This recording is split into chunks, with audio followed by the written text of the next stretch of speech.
What is up, everybody?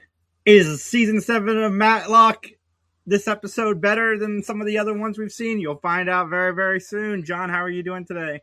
I'm doing well. We want to let everybody know that we're trying something new. We're trying a noon start time for going live with Mattalk.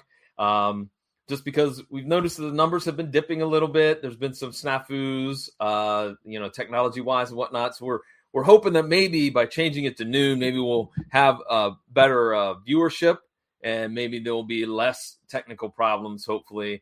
And hey, what's better than you get done with church or you get done with your breakfast and you come on over to wherever you listen to podcasts and you plunk yourself down on the sofa and you check out what we have to say about Matlock. So, but with that, let us know if you like the noon start time or if you'd rather us go back to the 6 p.m. start time, Eastern Standard Time. So, Jason, can they let us know where they can let themselves be heard?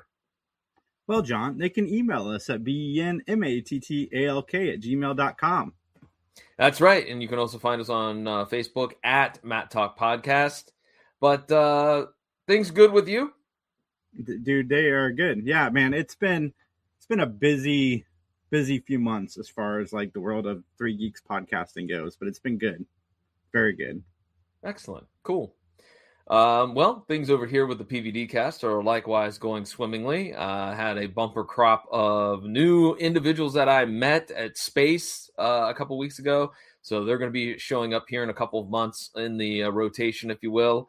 But you know what? Let's talk a little bit about what we've been watching, because we've had a couple weeks off and hopefully we've watched some cool stuff. So Jason, what have you been watching? I watched The Miniature Wife with Elizabeth Banks and Matthew McFadden from Succession and Deadpool and Wolverine. Great show. He accidentally shrinks his wife. They're having marital problems. She's living in the dollhouse. It's really fun, funny. We actually had Sophia Rosinski on recently to talk about it. She plays the daughter on the show, and it was a lot of fun. It was a really fun show. But the show that everybody needs to run out and watch, because I need season 2 tomorrow, and that is Big Mistakes with Dan Levy and Laurie Metcalf. This show is fantastic. It's funny. It's quick. It's paced very, very well. The suspense, the comedy, it all hits, it lands, and it's a fast binge. I watched it all in an evening, and I waited so we've started getting screeners over at Three Geeks, not a flex, just want to give the whole story. So so I've been waiting like weeks to talk about the show with somebody because it's been out and I loved it so much. Like, it is so good. And everybody needs to go watch Big Mistakes over on Netflix. Okay, cool. And then Law and Order SVU. My daughter and I usually get about 43 minutes a week where she'll spend time with me and we watch The Rookie. But the other day after The Rookie was over, she's like, let's watch Law and Order. I'm like, okay, so I'm getting more time. Awesome. The original? SVU, the new episodes. We were playing catch up. Oh, okay. So after the first SVU episode, she doesn't move. She lets the next one go. I'm like, holy crap, I'm getting 3 shows in a row. This never happens. We got 4 episodes of SVU and The Rookie in that night. It was fantastic.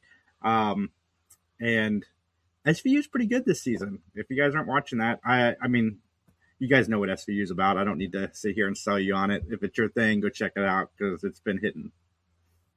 All right, Justin lets us know that we have a comment here. Let's see Hey, it's Daniel Snow. How you doing, man? What's up, dude? We had an interesting conversation, the three of us, earlier this week regarding streaming versus physical media. And it was really weird because, like he had stated, a lot of times those streamers don't show you like a wrap-up episode. Like, for an example, Homicide, Life in the Streets. They didn't show the made-for-TV movie that wrapped everything up. And so I was not aware that was a frequent thing. But Daniel said, yeah, that happens quite a bit. And it was great hearing from you, Daniel. And, we hope you're doing well, dude. It's a lot of rights stuff that goes into that. Because usually the made-for-TV movie or the movie is usually made by somebody else. It's like Firefly and Serenity. A different studio owns Serenity than owns Firefly. That's true. Very true. And then a totally new studio for that franchise when it's going to an animated format, which I'm looking forward to that. I think that's going to be cool. Dude, it's going to be awesome. And everybody crying on the internet just needs to calm down. We're getting more Firefly. I don't care. It could be stick figures voiced by the cast, and I'd be in.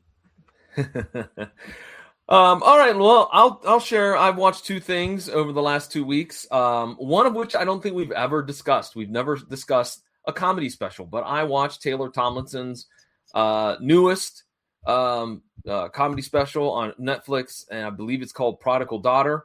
I like Taylor Tomlinson a lot. I think she's a crop of those new comedians that are really just hitting their stride right about now. Kelsey Cook and Chad Daniels and Elizabeth. I can never pronounce her last name. I think it's Mealy. But they're all very funny. They're all very down to earth and relatable. So that was a great watch. You're the second person who's talked about the Taylor Tomlinson stand-up special around me. I like her too. I need to check it out. What did you say it was streaming on? It's streaming on Netflix. Okay. Yeah, I like her. There's a comedian called named Esther Pavinsky that I really, really like. Oh, yeah. Because her joke is that she's like 12 years old, but she's like 38. Yeah, with a child and a husband. Yeah. So I know who you mean. I know Esther. Yeah. So I really enjoyed it. It was good. It was very, very good. And then a thing that I watched, a movie that I watched, which I've been meaning to watch since like last year when I got a chance to interview somebody that was part of the cast of the film called Saturday Night, which was the kind of the biopic of the first night of Saturday Night Live. I thought it was okay. I felt like on one hand, it was very chaotic the way that they shot it. And while I think that that's probably exactly how it was that night, that kind of bugged me a little bit. I think that was by design to make it chaotic like that. But overall, it was good. I can't say anything. And of course, Corinne Briddy is the individual that I talked to last summer, I believe, about the project. And so it was cool to finally get to watch that and see not only Corinne, but also all the other people that were in it. Because there was a lot of cameos that I was unaware that were even in the film, like William Dafoe and J.K. Simmons, et cetera, et cetera. All right, we got another. I heard the actor who plays Chevy Chase is really good in that. Oh, he's from here. He's from Otterbein. That's Corey Michael Smith, who played the Riddler on Gotham, and he graduated from the drama department here at Otterbein College or Otterbein University now. So, we have another comment, I believe. Watching old school wrestling and various vintage movies, as always. Currently rereading the Batman No Man's Land saga. A lot more filler than I remember. You know what? Can I throw in one other thing, Jason, real quick? It's not what I've been watching, but what I've been reading. Because off air, we talked about it that I really feel like I should be doing more reading because it's supposed to be good for your mental health. It's supposed to be good for your fighting dementia and stuff like that. So I read a book by one of my favorite authors, Garth Ennis, and it's a graphic novel called The War. And for those of you that know Garth Ennis, I mean, he's the guy behind The Boys. So if you like The Boys and Gen V, you kind of gonna like Garth Ennis's other stuff. But this was different. It's all about a group of friends. I say it's like if Friends on NBC was the setting was a post-apocalyptic nuclear wasteland. It's very much like that. It's following these, I believe, 5 different couples as they try to traverse after the bomb has hit. And it is not gory. It is not over-the-top violent. It is not sexual, which is kind of all the things you expect with the Garth Ennis book. It's totally the opposite. It's really thoughtful. It's very thought-provoking. Again, it's called The War. I believe it was put out by Boom Studios. I definitely, it's not going to make you feel good. I will tell you that. There's one particular storyline that I got a little verklempt. And I think because I've only been married for a year, that's part of the reason. Because I'm like, oh my God, I can imagine that happening to me and my wife, and that would be horrific. But it's not a feel-good movie. A feel-good comic, but it definitely is a damn good one, though. I'll have to read it. I've been listening to the sequel to The Housemaid. on the Libby app, which the Libby app is fantastic. If you don't have it, I want to throw that out there. Why don't we have it? Huh? Why don't you have if somebody out there doesn't have the Libby app, they should grab it. Oh, if somebody doesn't have the Libby, okay, yeah. My bad on that. So it's fine. Old age, we get it. Anyway, what was I gonna say? No! Oh, who's got old age now? Hey, I'm there too, man. I'm there too. I'm at the top, almost at the top of the hill. You started rolling down just a little bit, but we're pretty close. Yeah. You guys want to know how you guys could really help us out? Like, comment, and share. Share this video out. Hit that like button. Comment along. Join us in the chat. We love reading your comments. And we even enjoy Justin, our wonderful producer's comments. Who did you get your groceries put away? Because we were on the cusp of not knowing if we were going to be able to have Justin here or not because he had to put his Kroger order away. Anyways, oh man. Well, all right. As Justin's coming up with a retort for me, Pretty Rude John.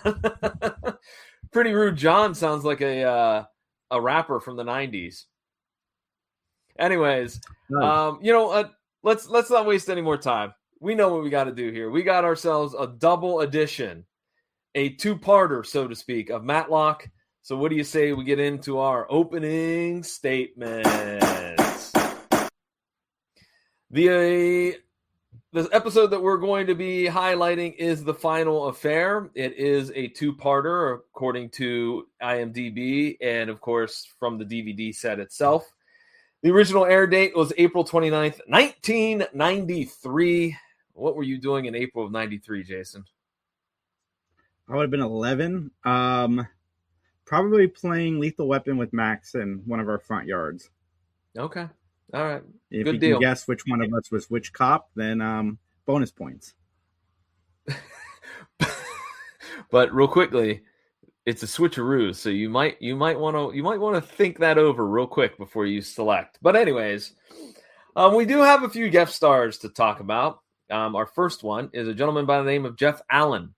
Jeff Allen will be playing the role of Brian Lane, who is an attorney in this episode.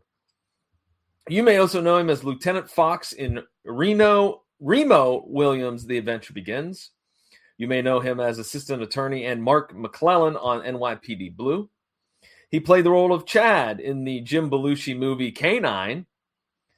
He also played Mr. Miller on Saved by the Bell, The New Class. Got to ask you, Jason, do you remember him or no? Listen, New Class, so this is going to be a hot take, okay, everybody? I had never seen Saved by the Bell, The New Class until very recently. I sat down to watch it. I was very old school, Zach Kelly, Slater, and it's the same show. Like, it's fine. It's fine, guys. Like, anybody who says that it sucked, they're just looking at rose-colored glasses because it's more or less the same exact show, just with different people. But yeah, it was fine. But I watched it as a 43-year-old. Okay. All right. Not a 12-year-old. No, not a 12-year-old. Because you were busy playing Lethal Weapon with Max and another friend. Busy playing Lethal Weapon or watching the original Saved by the Bell. There you go. College years, I watched it every night. All right, there's just a few more credits to Mr. Allen here that we need to get through. Lieutenant Brian Burke on The Bold and the Beautiful, Bob on Sybil, and he actually has already appeared in an episode of Matlock. He played the role of Ken Wilson, Season 3, Episode 10, The Black Widow. This is the episode where Ken was in prison for a couple of years and got out because he murdered his wife, but then he goes to a real estate agent to get a house. And his dead wife is there. She's not really dead. And this whole muckety-muck of was she killed, not killed, et cetera, et cetera. It was one of those weird episodes from early on. John, you're burying the lead here. Oh, this am guy, I now? And I was really trying to find the commercial for it. And I did. Hold on. This right here is the credit that he should be known for forever. I'm going to pull this up here. I'm sure John watched it back in the day. That'd be my guess. He's known for Cop Rock. You know what Cop Rock is, John? Oh, I do know Cop Rock. I want to thank the jury. Yeah, he was on Cop Rock. Than a musical. Step up, Chop. Let's see what you got. Let's see what you got. Don't be coming for you, ready or not. It's a totally. Hey, you know what? They need to bring that back. They need to bring that back because that is awesome. I've never watched an episode. I may have to start streaming it now. Hey, when we're done with Mattalk, we can do Cop Rock Talk. I think there's 3 episodes. Yeah, we can do that for a Patreon. Hey, I understand we have another comment here. Justin, if you can bring that on up. Love Preacher and Ennis's run on the Punisher. Yes, absolutely. Preacher was fantastic. His run on the Punisher, just awesome. Just real well done. But yeah, definitely check out The War. Like I said, it's not happy-go-lucky, but it's very poignant, especially because there's a lot of modern-day situations that front-load that comic. So, all right, let's talk about another wonderful guest star. Scott Thompson Baker as Daniel Wallace. You may know him as Colton Shane on General Hospital. The news director in the movie Mr. Deeds. Connor Davis in The Bold and the Beautiful. Brian Alexander on Savannah. Scott Collins and Perry Mason, The Case of the Skin Deep Scandal. Craig Lawson on All My Children. And quite a few other credits to his name.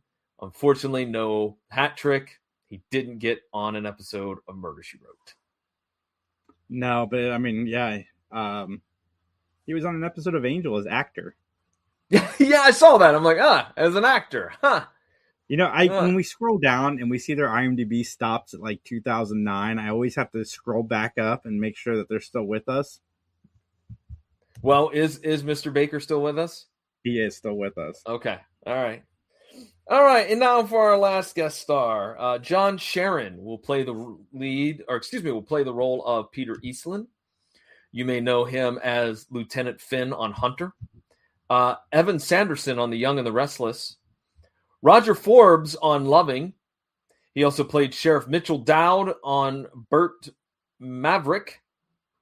And Michael Powers on The Doctors.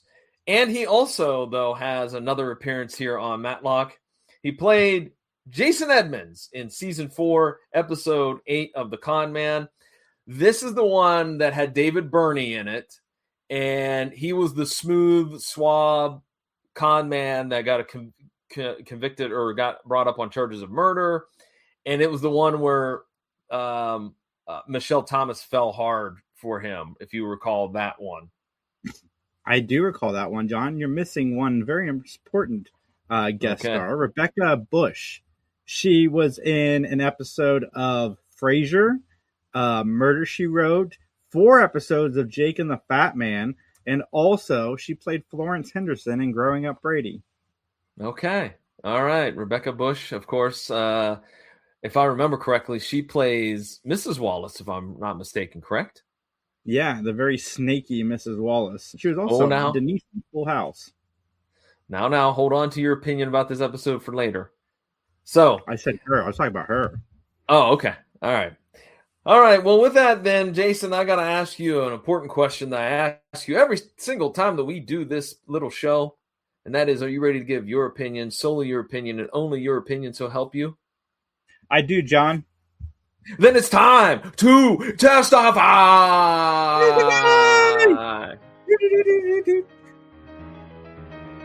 Everybody, I expect you to be dancing.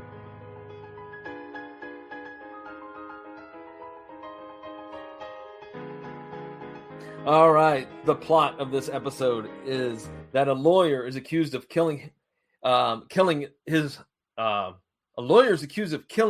wife and her lover. I don't know why I messed that up. I wrote it the wrong way. I wrote it his. So anyways, there's a lawyer. He's accused of killing not only the man that was making love to his wife, but also his mistress or his lover as well. So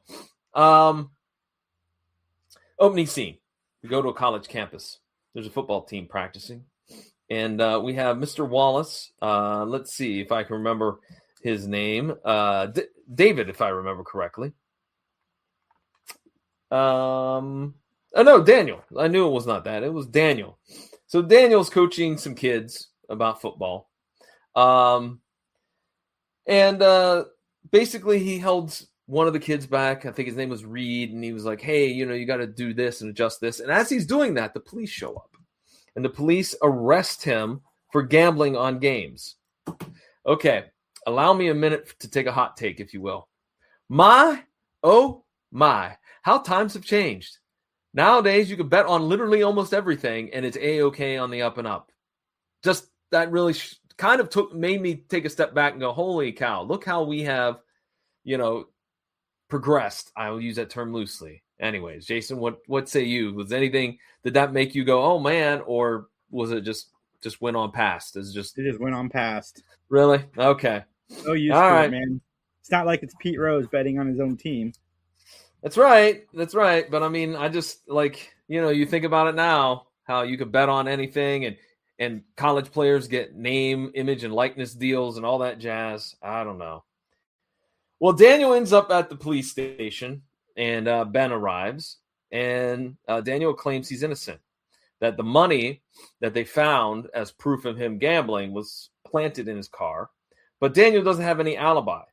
But what he does have is a rap sheet, ladies and gentlemen. That's right. He's been busted for gambling. He's been busted for assault. He's been busted for a bunch of different things in the past when he was in the NFL. And in fact, that is part of the reason why Ben refuses to take the case, because he's like, look, I tried this once before with you. You got kicked out of the football league. You lost everything. And Daniel's like, well, you know what? I'm glad I lost everything because that led me to a new path of which I'm going to be a minister. Okay. I thought that was a little bit of a left turn, but I'll go for it. I'll let it go. But that kind of threw me for a little bit of a loop. What about you, Jason? Yeah, a little bit that Matlock wouldn't give in because usually he gives in. Okay. Yeah, definitely. They're even because we've seen where he's had other clients that were equally problematic as old Daniel here. But Ben, he sticks to his guns. Man, I'm not going to take the case. And he recommends a couple of lawyers, including one by the name of Brian Lane. We got a poll going on here. Yeah, how many books will John read this year? Under 5 or over 5? Okay, all right. We'll. You know what? I'm taking that challenge because I should read more, and it's all going to be comic book related. I hate to tell you that I don't read real books, as people say. What are you doing? Who needs to read a real book? That's exhausting. Anyways, so we go to the courthouse, and we have a gentleman by the name of Max Angle is on the stand, and he's a typical scumbag. He claims that Daniel was asked to cover the spread of the games, not really gamble on who won and who lost. He was paid $40,000. And then Brian Lane, as the attorney, cuts up and says, look, Mr. Engel, you're getting a sweetheart deal to testify,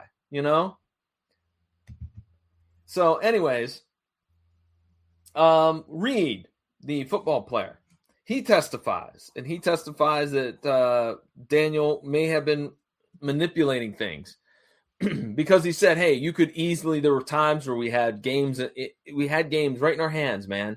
All we had to do was do X, Y, and Z and we would win. And he refused to do X, Y, and Z. And that's what led us to a loss. But again, that can be just ordinary coaching strategy is what is brought up by Mr. Lane. But what does come out of this whole testifying is that we find out that Reed really doesn't like Coach Wallace, a.k.a. Daniel. So we're waiting on a verdict, and the verdict comes in, and you, sir, are found guilty. So the question going through my mind at this point is, okay, how's Matlock getting involved? Exactly. Absolutely. And my other part was there seemed to be two different plots going on at the same time, which is somewhat what you were saying, is that how is he going to get involved? And I thought that was a little bit confusing as well. But okay. we get into a scene where Daniel's wife is confronted by somebody named Natalie. And Natalie apparently assisted Brian Lane, but says that Brian Lane did some things to screw up the case. All right. So Wallace's get their decision thrown out. And so Brian wants to defend in a civil case versus Lane. But Ben doesn't do civil cases. Thank you. You don't do divorces either, by the way, Ben. Just letting you know. And this isn't meant as an insult, but I'm really wondering if by season 7, Andy Griffith was getting bored, and that's why the plots have been so vastly different than what we're used to. Well, it could be, and of course, too, I'm pretty sure that Daniel can back me up on this. He was getting old, and he had a lot of health issues, so that might have also been like, we are going to make two episodes because we can limit the amount of time that we have to use Andy Griffith. So I don't know, but the Wallaces hold over the head of Ben that you're the reason why we're in this. Had you just taken the case originally, we would have gotten scot-free. But we find out that there's something else going on. We're finding out that Brian and Mrs. Wallace, they're hooking up. Mm-hmm. I did this entire first half. I'm trying to find out what her angle is because it's very confusing. Oh, it is. It is absolutely confusing. Yeah, agreed. This is where they're trying to be cute and whimsical and that, but it's just not working. Not working for me, at least. All right, we go to the courtroom. There's a guy named Linder on the stand, and he was with Max Engel, and he's basically saying there's no way that Daniel could have been involved in this because I was with Engel, and we were together. We were over at some casino or something. Asking what Engel is right after she is banging someone is pretty funny. Oh, too late. Too late, Justin. Don't say anything. Too late.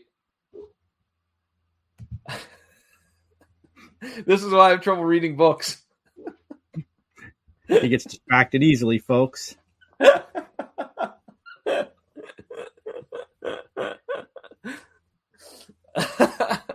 You got to warn me before. That should have been don't say this in the cast. Should have been front loaded. Yeah, John reads he can't help it. I can't help it. I can't. I have to read Justin's comments when they're there. That's why I have pauses. Anyways.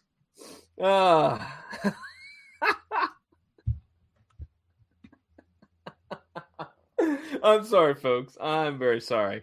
I will say this Linder character, though, he is a mob stereotype if there ever was one on this show. Let me just tell you that right now. If you guys would like to email us over John's unprofessionalism, you can email us at benmattalk@gmail.com. And trust me, fans and folks, there's probably one person out there in the universe that thinks that I am not professional, but that's an inside joke for another time that I won't say on the cast. Actually, there's two. Two? KL and Young Indiana Jones. Oh, I forgot about Young Indiana Jones. I forgot. Yeah, that's right. I forgot about that one. Anyways, hey, we all can't hit home runs, right? Or whatever your analogy is. But nonetheless, Brian Lane gets put on the stand. And why he did not have Linder testify originally is the big question. And Lane goes, look, Linder is a liability. He's a bad witness. People are going to look at him and see just a typical thug, And so Ben and Brian Lane kind of go one-on-one regarding Linder. All right. And Lane has kind of a breakdown and admits to withholding the evidence. He admits that he's having an affair with Mrs. Wallace and that she asked him to take the case because he knew and she knew that they would do something to kind of destroy any credibility that they had. So, by the way, it takes us almost half this episode to find out that Mrs. Wallace's name is Pamela. I don't know why that bothered me for some odd reason. So basically, Pamela is trying to repair their union. Like, she's like, I don't know what he's talking about. I'm not having an affair with Brian Lane. I don't know what you're talking about. Blah, blah, blah, blah. So Daniel, outside in the courtroom, he does grab Lane and shakes him, and he's like, I ought to punch you out. And Ben says, no, you don't want to do that. You don't want to help. You don't want to do this. Which I thought here that this seemed really unnatural. Like, why would you go outside in the courtroom and start, or the courthouse, excuse me, and start,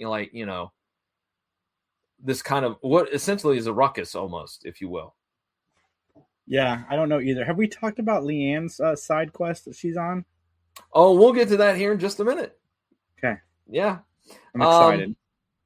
So I will say this, though. I did enjoy the sweet T-Bird that Daniel drove. I mean, it was pretty sweet. And Peter checks in on Daniel, and then we get into Leanne. So Leanne, all right, she is watching this woman named Laura's case. And Daniel and Pamela in another scene are chatting about the church. I said that the actress that played Pamela is not very convincing.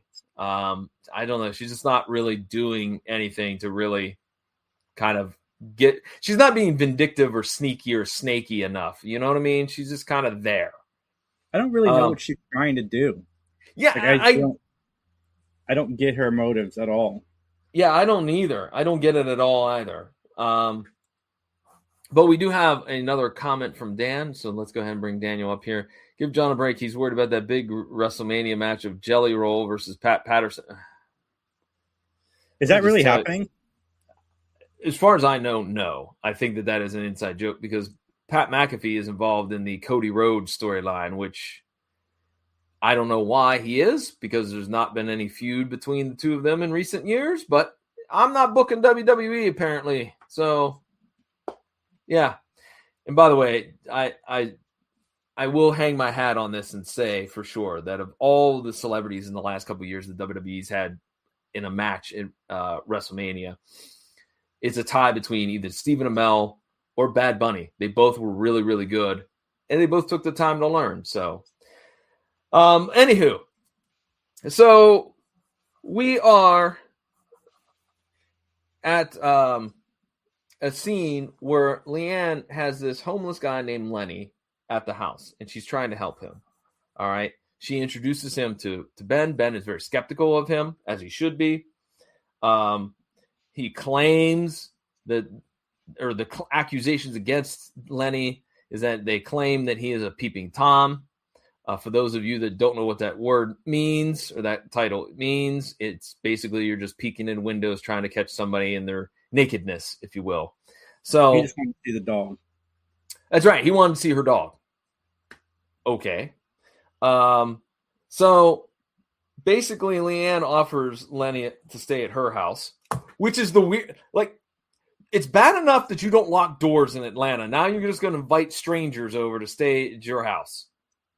Well, she believes in him. She believes him. She does. I don't know if that's a good thing or a bad thing, but anyways, ends up that Ben's like, you could stay here on the couch. All right. Yeah, Ben, no. Ben did not say that. Leanne said that he could stay on Ben's couch, and Ben was very, very upset and annoyed that his house was volunteered as tribute.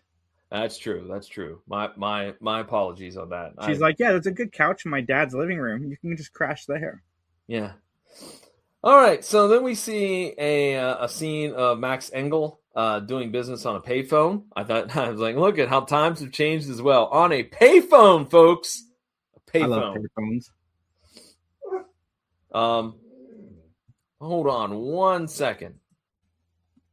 John's got to go talk to his dog, everybody. See, we're talking about this professionalism. It just keeps happening on camera over and over again. Hey. You have a dog. Everybody heard it earlier bark. I'm trying to keep Athena from barking here. Uh-oh. And I failed miserably because she's up. The dog did not like this episode of Matlock, but it's fine.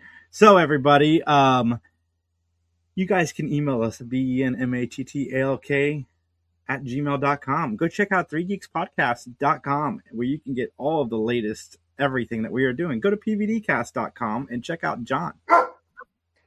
Give me a moment, ladies and gentlemen. I apologize. Or you go to OnlyFans and look up John Orlando and you can see all the feet pics for days.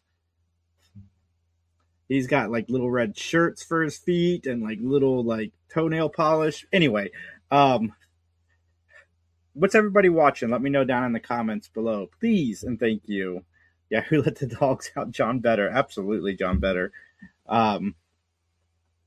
Y'all, we just dropped our interview with Sophia Rosinski over on 3 Geeks. Definitely go check that out. You guys can get the audio version later today. Yesterday, Max and Justin did a great job holding down the podcast until I snuck in after 40 minutes of trying to fix my sound.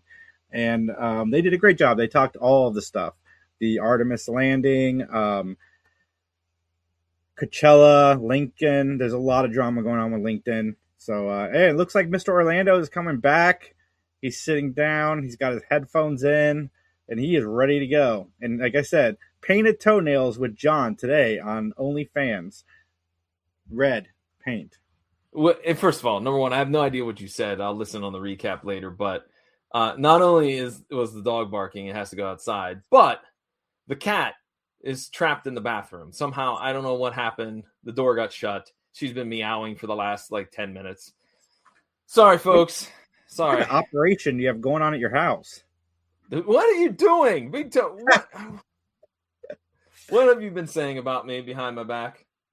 I didn't say behind your back because you can go listen to it at any time. It was like on your side. It was more on the side.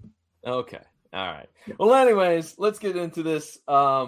Daniel ends up finding Engel, and he ends up roughing him up a little bit, and it is at this point that we find out who's behind everything. All right.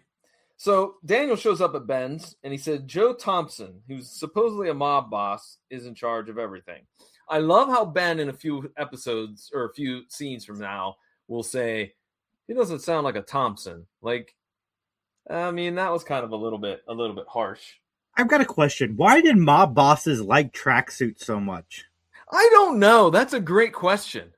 Because they're always in tracksuits in TV shows and movies. It's like, why? It does not make you look tough. No, it does not. I have no idea. But, they're in it all the time. I'll have to, research that a little bit more. See if that was a real thing that mob people would wear tracksuits. Because it's kind of a giveaway if you're always wearing tracksuits. Because they seem to be the only people, and breakdancers in the 80s, that liked to wear tracksuits. What about track and field teams? If you run the 400, if you wear the 400 meter, if you ran the 400 meter, you get a tracksuit. Yeah, that's what they're originally for, to keep you warmed up. Well, yeah, during the race, but they're not walking around town in tracksuits. Like, check out my tracksuit. No, it's not happening. Check out my Shermer track and field sweatshirt here, tracksuit, if you will. Well, Ben does talk to Joe. And he interrupts Joe playing with his kids with super soakers, because if there's nothing more 90s than super soakers, I don't know what is. Peter goes to Joe, and it seems that they are working together. There's a whole big thing of choir practice, which was fantastic, in which Daniel meets Oliver, the new priest. Okay, first of all, this priest looked shady from the get-go because he looked like he was 18 years old. There's no way that he would be, you know what I mean? He would be this. I think it would take a little bit more time to get all your, degrees and your whatnot scheduled up. All right, there's a comment from Dan here. Let's see what Daniel has to say. For context, I asked what everybody was watching. So Daniel's saying he was watching you and your dog. Okay. Oh, thank you, Daniel. I'm glad some people understand. Anyways, Ben gets a newspaper from the morning and finds it on the sofa, and it's kind of empty.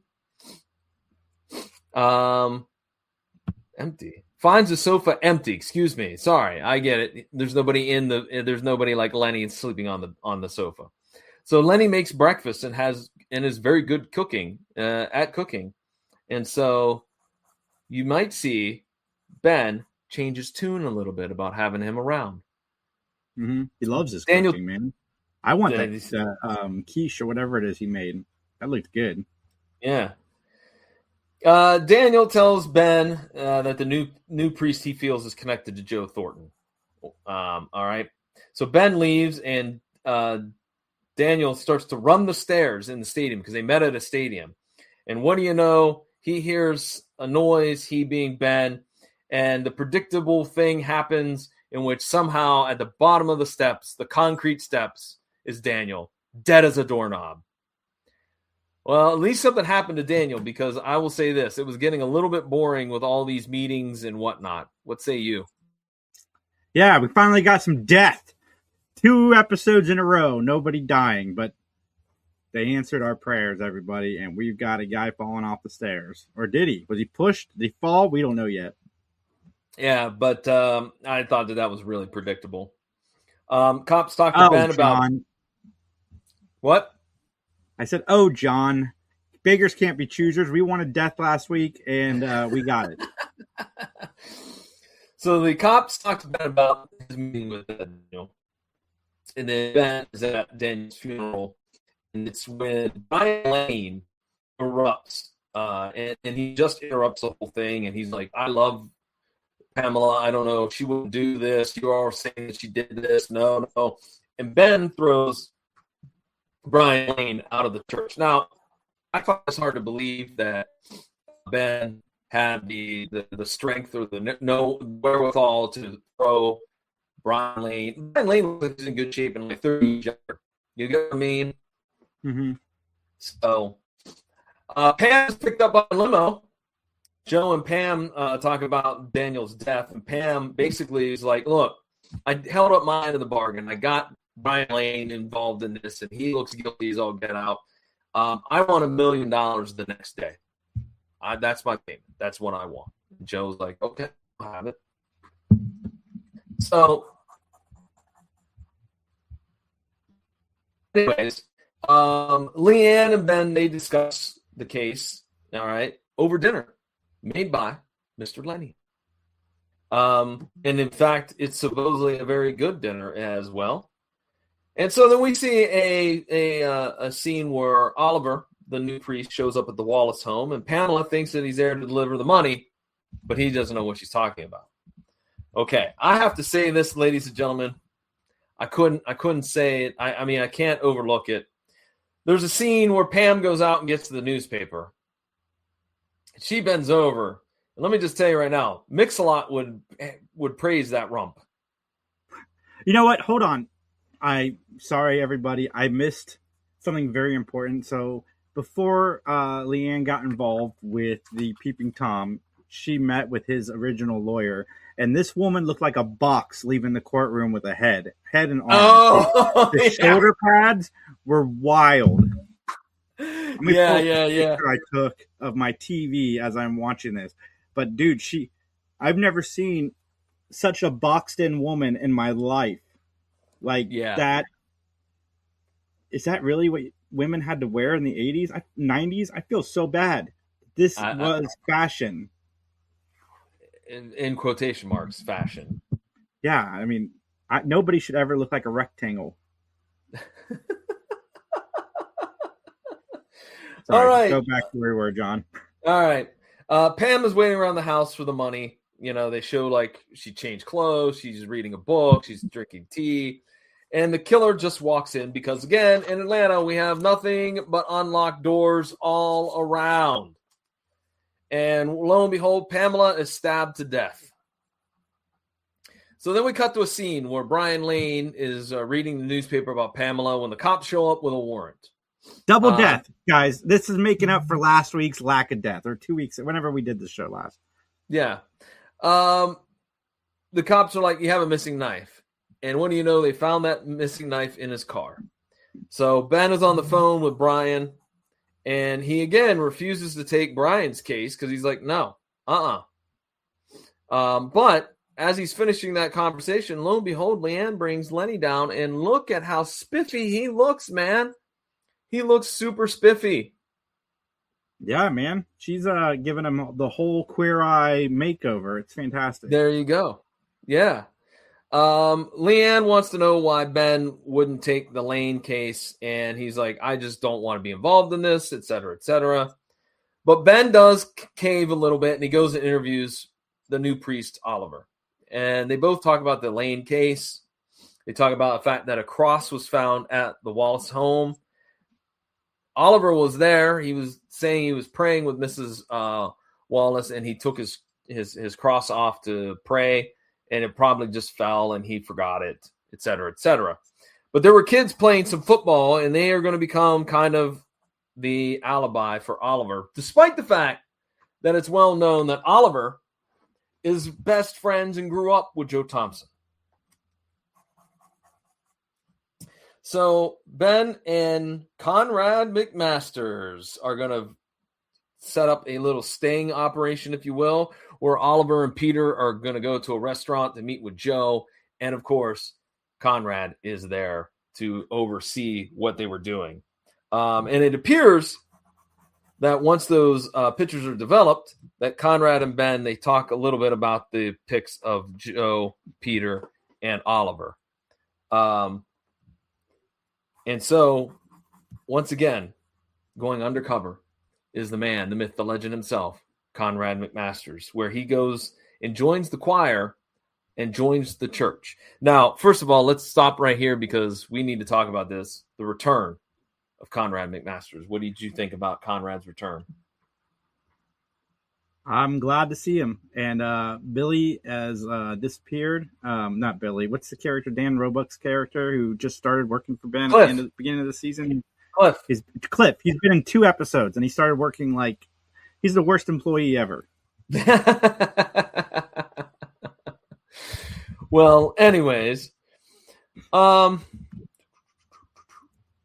let's see. Okay, Conrad interviews Oliver. And Conrad is willing to help with the food drive, right? And I'm like, this food drive has got to have something going on with it because it's, again, kind of was predictable. I was like, there's something going on here. I wrote down dealing drugs. We'll see if I'm right or not. Ben arrives at Angle's place, all right? And Ben warns Angle is saying, look, everyone's going to be gunning from you. I found you very easily. How do you think how long is it going to take these guys to find you? Probably like that. So Engel coughs up Peter's hangout. And so Peter is interviewed by Ben. This is the grossest scene in the entire episode where Peter is eating oysters. You don't like oysters? No. I don't like seafood, period, to be bluntly honest. There's not much seafood that I do enjoy, but oysters Good is for not you, one. John. Yeah, well, apparently it makes you better in bed, or so Ben was talking to Peter about, which we don't want to hear that, Andy. Andy Griffith, we don't want to hear that. I don't know about better, but it makes you want to be in the mood, if that makes sense. Same diff in my mind. Anyways, Conrad scares Ben by hiding in Ben's car. He will do that later again.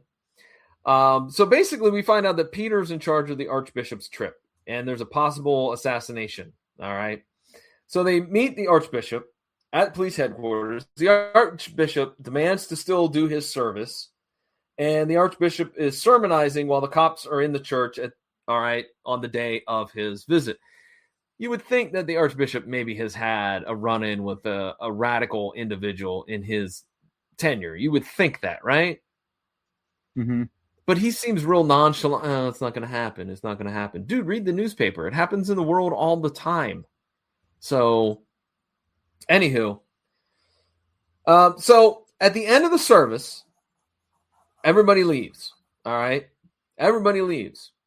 Nothing happens. Peter sneezes, which makes Conrad kind of antsy, but nothing happens there. And so, we go to a scene where again, Conrad hides in the back of Ben's car. Then we cut to a courtroom scene where Leanne is wrapping up her case, right? Mrs. DuPont is on the stand. She IDs Lenny as a peeper. Leanne cross-examines DuPont, who is the abusive dog owner. And Lenny's defense to me is just total hogwash. Like, oh, I was just peeking in to see if you treat your dog right. So I guess this episode is telling us it's okay to peep, I guess, as long as we're peeping at animals and not people who are naked.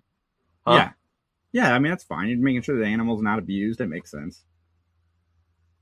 I'm kidding, John. Okay, good. I was going to say, what? So basically, they bring the dog into the courtroom because apparently they were out of horses. And Darby's the name of the cute little puppy. And Darby listens to Lenny, but not DuPont. So there we go. The food drive is happening at the church, and there's all this powdered milk being set up and loaded into a truck. Is it cocaine? I wrote. Well, Conrad believes the powdered milk isn't what's being shipped out. Like he thinks it's like computer parts and no, dude, cocaine. It's the easiest one to hide. Cocaine. All right. So Ben's not sure if it'll do good to take what evidence they have at that time to the cops. So Conrad still has to be kind of in the undercover mode that he is in right now. Conrad distracts Peter so he can see what's in the box. Oliver catches him and KOs Conrad, and then puts Conrad in a giant box, and it's carried by Peter and Oliver. And so the other churchgoers, they're helping load that crate into the truck. And all of a sudden, one of them pulls out a gun because he's the Atlanta police. Peter is shot. The cops swarm. And I just wrote this, like, Peter's supposed to be such a good killer, but he seems like he sucks right now when the pressure's on. Yeah. So Peter sucks. The newspaper was the big clue. All right. Because here's what's happened. We go back to the courtroom. Oliver's on the stand. And Joe was brought up with Oliver as a pal. So Oliver and the crew was arrested for peddling drugs. Daniel was supposed to be the new priest, but Oliver got it instead because he could be easily manipulated. He was part of this, like, undercover or under dark side of. Basically, he was part of the drug running, right? So basically, when Lane admits he screws up all of the plans, right?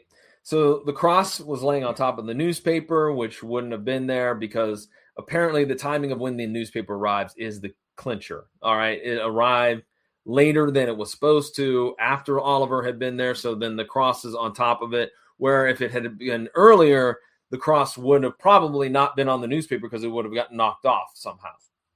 So I did like this. Man, did I like the closing remarks from Ben. They were really sinister. I really dug it. And then we show up with our final scene here where Lenny and Leanne show up at the courtroom. Lenny was offered to take over the hot dog stand. Ben's like, Charlie's leaving, et cetera, et cetera. But Lenny's a free spirit, man.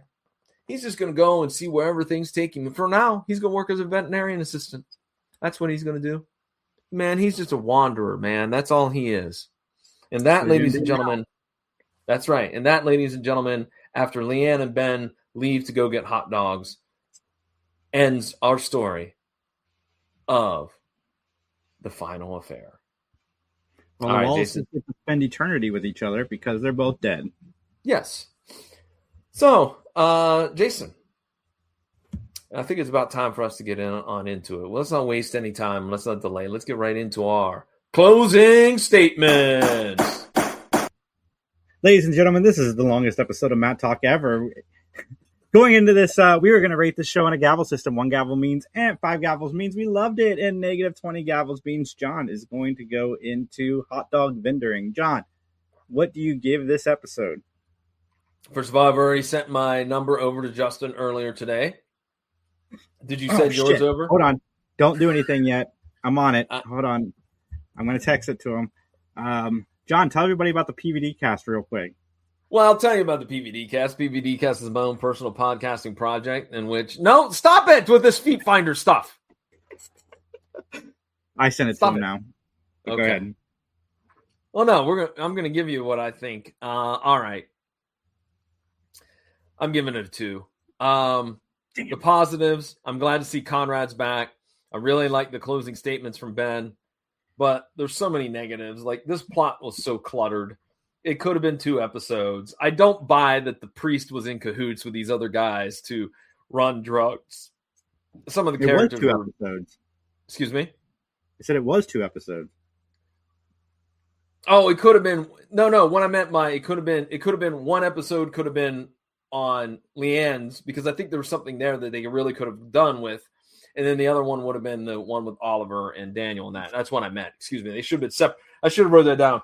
Should have been separate episodes. I wrote that down incorrectly. Yeah, I'm giving it a 2. I'm going to give it a 2.5. A lot of the same reasons you said. The reason it gets a little bit of a point more is because I liked the Lenny stuff. It's definitely a step above some of the previous episodes we've watched. This season has been a wild journey of ups and downs. And it's a shame because, again, Bren and Andy's chemistry is the best maybe that we've seen this entire series. But just some of the episodes are just all over the place. But I give it 2.5. It was still fine. I liked it much better in my second watch.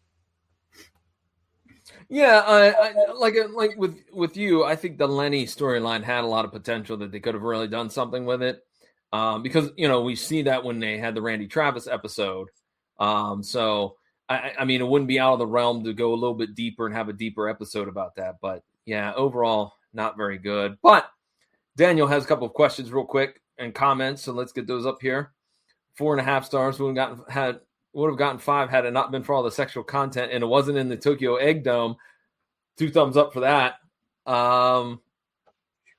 Regular appearance of Conrad. He will make 1 appearance in season 8, The View. Walker, Texas Ranger premiered in the spring of 1993, so Clarence Gillier was no longer available. Okay, so that's where the timelines merge, if you will. Okay, cool.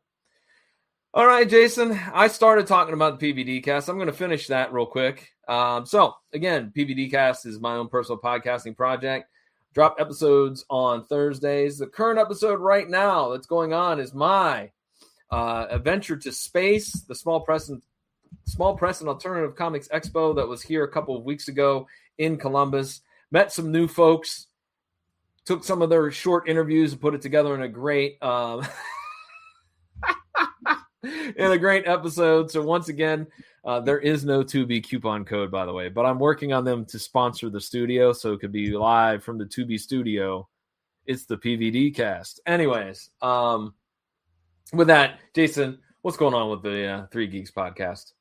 We are doing, oh my God, so much. So we started a journey, Justin and I, about 1.5 years ago when we went to Monaco. We met some amazing people who have, one, reinvigorated us just in a lot of the stuff that we've been doing outside of the podcast, but also like we've brought on Angel and Destiny and Jamie to help us with various things, and we are on a roll, and I am really digging it. Like I said, we've screeners, we're getting cool interviews. Go check out our interview with Sophia Rosinski.